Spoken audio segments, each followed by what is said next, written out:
There are any number of reasons you might consider selling your home. To move closer to family, live within a smaller budget, or just wanting a change of scenery. Whatever your reasons, having to figure out all the various housing market trends in your area may not be what you signed up for. That's where an agent who is a realtor comes in. Realtors have the expertise to help you find the right price and navigate the process to sell your home in a way that's right for you. That's who we are. Realtors are members of the National Association of Realtors. When your space has the long-lasting, noticeable scent of Airwick Vibrant Scented Oils, it'll be the spot for everyone. From book club to game night, the kids can even host their friends. Whoa, it smells amazing. Airwick Vibrant Scented Oils are infused with 2 times more natural essential oils versus regular Airwick Scented Oils for our most authentic, nature-inspired fragrance experience.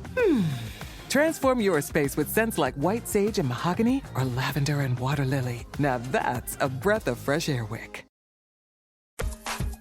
What's up, y'all? This is Tim Einenkel. Welcome to the library. Make sure to follow me on Twitter. That's @kosher22, @kosher22. Freestyle Steve is the official DJ of Timbaland and Missy Elliott. He's also one of the first DJs to play New York hip-hop in a Miami club. I had the chance to talk to DJ Freestyle Steve a couple of weeks ago. Freestyle Steve, thanks for joining me today on the library with Tim Einenkel.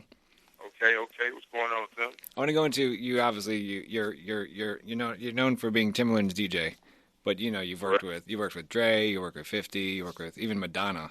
If you could take the time and how is it? Well, one, what is it like working with Timbaland? I mean, because what's interesting about your Timbaland is that he's not just an MC, but he's one of the most incredible producers out there. So, right. So what is that like? Not just working with an MC, but also working with an MC/producer on stage. It's crazy because at the end of the day, I'm still a fan, and I'm a fan of music. So just being able to work with and watch one of the greatest. I mean, I still take Quincy Jones. Dr. Dre is right there too.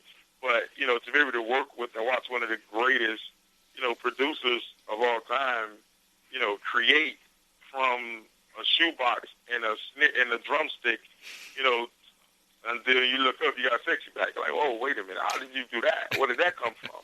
So, every time we're in the studio, he never seems to, amaze me. Because, it's crazy. He's a genius. He's a walking around genius.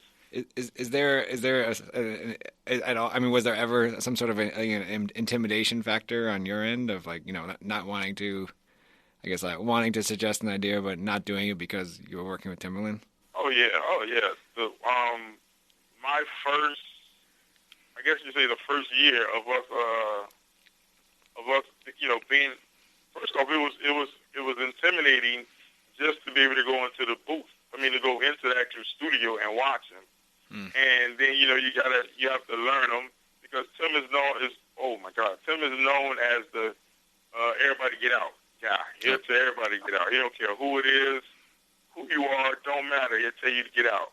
I'm talking when I say it doesn't matter who it is, it doesn't matter who.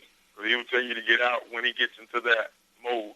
But I guess once he told me that I didn't have to leave, when he went into one of those moods and I didn't have to leave, I was like, wow, I think he must respect me that much, And then I guess when it came down to letting him know what was the hottest songs in the streets, he'll sit down here and listen to me, we'll talk about it.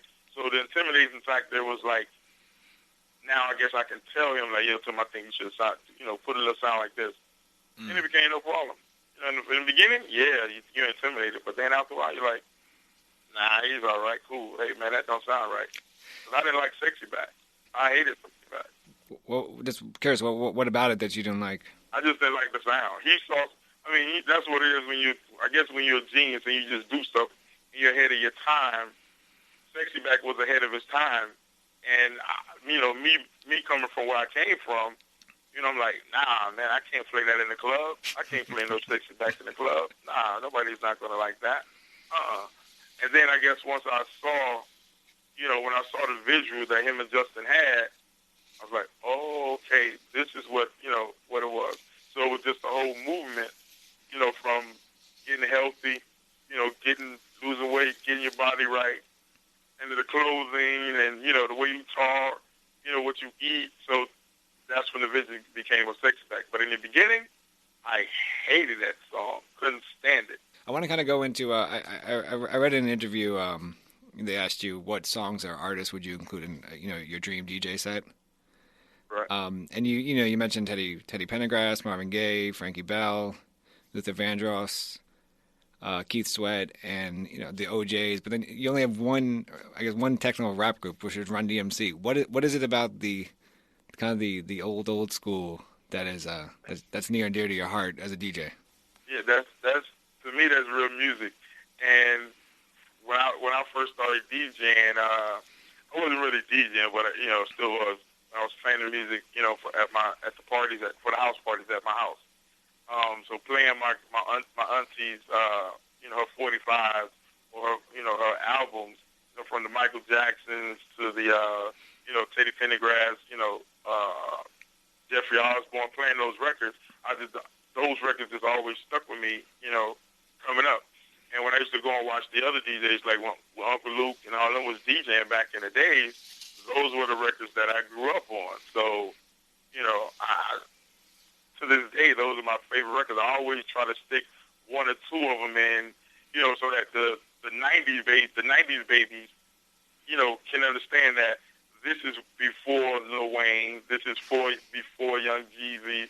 Even though Jeezy is around my age, but the younger people now, they don't know nothing about Teddy Pendergrass or Luther Vandross. They don't know the older records. So I always try to make it my business to play a couple of them in my sets so that everybody, can remember, like, this was real music before now. Why did you start DJing? I just like music, and like I said, it started from the house parties we used to have, and I just love to be able to put on a song, and just watch people react, and that's what it was. And every time we had a house party, they always called me, "Hey, where you at? Come on, play the records." Playing some Johnny Taylor or some James Brown for my grandmother. Them, I was always the DJ, and then just grew into it, and that's what I wanted to do.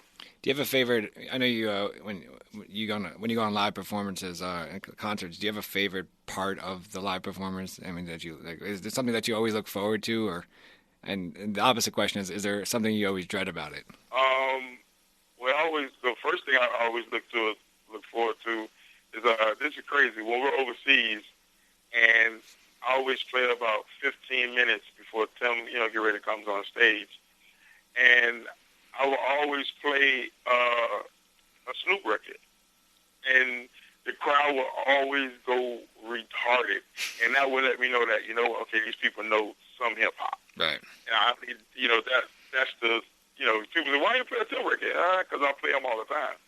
But when I play another record, this always when I play a Snoop record or a big hip hop record, it could be a Biggie record. When I play it and you get the reaction from the crowd, like, wow, it's all worth it.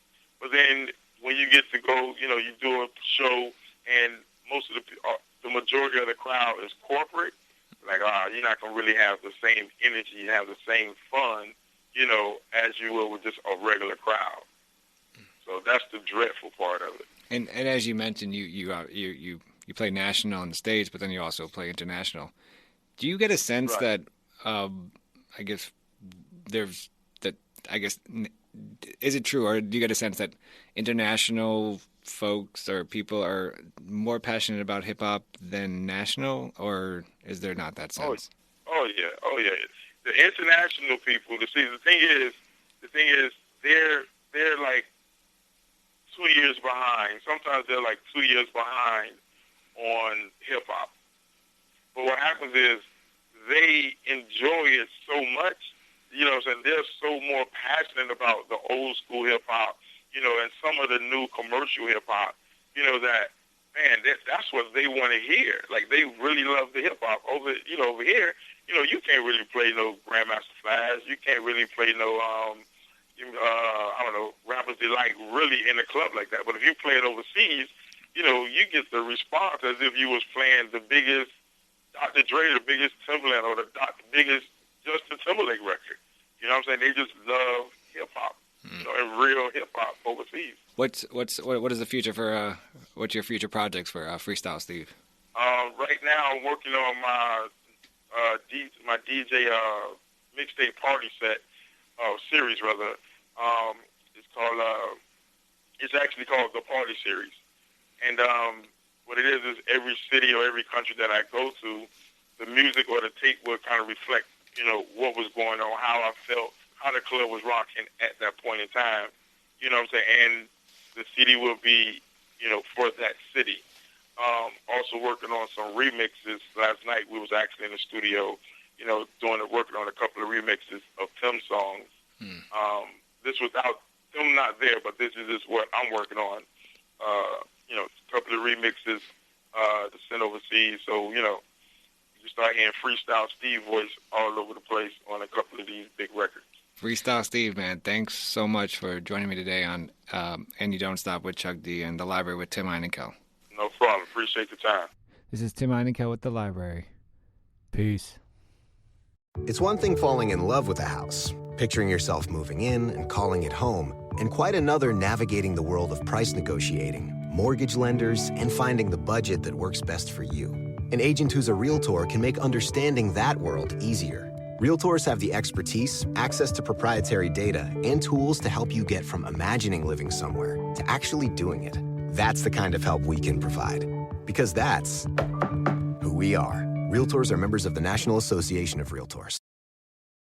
When your space has the long-lasting, noticeable scent of Airwick Vibrant Essential Mist, you'll want to invite everyone over. From book club to reality TV watch parties, even the in-laws. It smells amazing. Airwick Vibrant Essential Mist is infused with 2 times more essential oil versus regular Airwick Essential Mist for our most authentic, nature-inspired fragrance experience. Airwick Vibrant Essential Mist is perfectly portable and effortlessly easy. The way fragrance should be. Now that's a breath of fresh Airwick.